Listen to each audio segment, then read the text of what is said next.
industry that can be extremely competitive at times and seemingly impenetrable, it is great to have the opportunity to celebrate some of the wonderful talent that has been able to break through this year. And here are the nominations. Breakthrough Talent.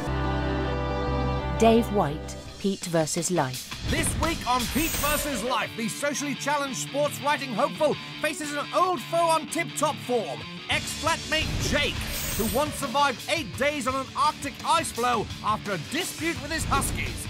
There's Jerome, the fashionista, who also works as an informal prostitute. And girly girl Rachel, who loves cooking but is frightened of carrots. John Brown, Mongrels. You ate your own babies? Well, you know how it is, Nelson. It's late. You can't be asked to go to the all-night garage. You ain't got nothing in the fridge. Vince, you've got Muller rice. Well, yeah, but no spoons. Wait a minute. You ate 6 perfectly healthy children, your own children, just because you couldn't find a spoon. In my defence, they are both rhubarb. Aaron Young, Battle of Britain, the real story. For me, the Battle of Britain has always been about so much more than just RAF Fighter Command against the Luftwaffe. It's a giant clash of Great Britain against Germany, which involves a war on land, in the air and on sea. Caroline Skinner, 5 days. Anyone tickets, please? Anyone tickets, please?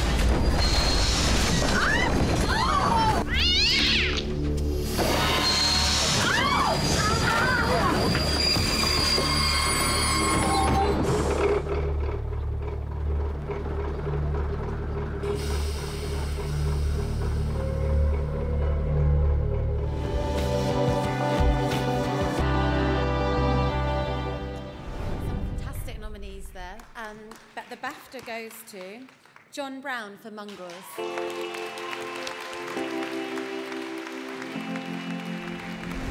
Thank you. I hope this award strikes a blow for oppressed white middle-class writers everywhere. Keep on writing, my brothers.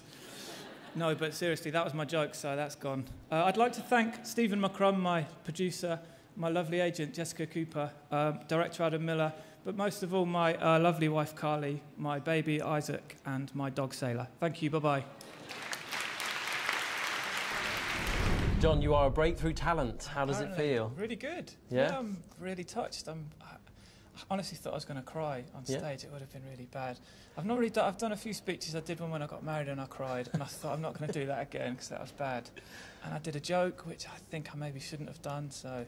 Apart from that, it was fine. So, short of not having a job tomorrow, potentially, you have got an award. I have, yeah. And it's for a great programme. What does it feel like to win and be the writer of the programme? Good, really good. Yeah, and it was really, you know, it was tough. We worked really hard on it. It was a long old slog to get it on, so I feel really glad, you know, I worked really hard on it, so... Now, presumably, you're there at the beginning, you have the great idea, and then you have to kind of come crashing into the television world. And, of course, it's puppets, so you have a lot of limitations. Where have you had to kind of make, you know, kind of come up against people and gone with their ideas rather than yours? Yeah, I mean, it's been a collaborative thing. It's not just me. It's Adam Miller, it's Stephen McCrum, it's Danny Peake as well, who writes on it too, and Dan Tetzel, who writes on it. So there's a lot of us. But I thought puppets were going to be really easy, that we had this... Adam had the idea of puppets and we would just blow everyone away. But it was actually a barrier in a lot of ways, that a lot of people didn't think anyone would watch something with puppets, and maybe they won't. There's another series coming on soon. Maybe they won't watch it, but...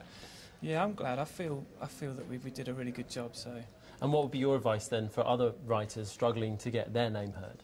I think just keep writing, and I always think that people should just write as much as they can, and not just to write to create your own shows, because I think when you start, that's the hardest thing. So it's like, you know, instantly doing the most difficult thing you could do. Just try writing sample scripts of other people's shows, and then eventually you get there and you get your own thing. But I think that's the hardest bit, so start easy, I think. And I think adult puppet shows versus, you know, kids puppet shows, adult puppet shows very difficult to do. Spitting Image and Mongrels kind of in the same bracket now, so congratulations. I don't know, I'd hope so, I'd be chuffed, but yeah, maybe one day. Thank you though. Thanks a lot. Thank you very much.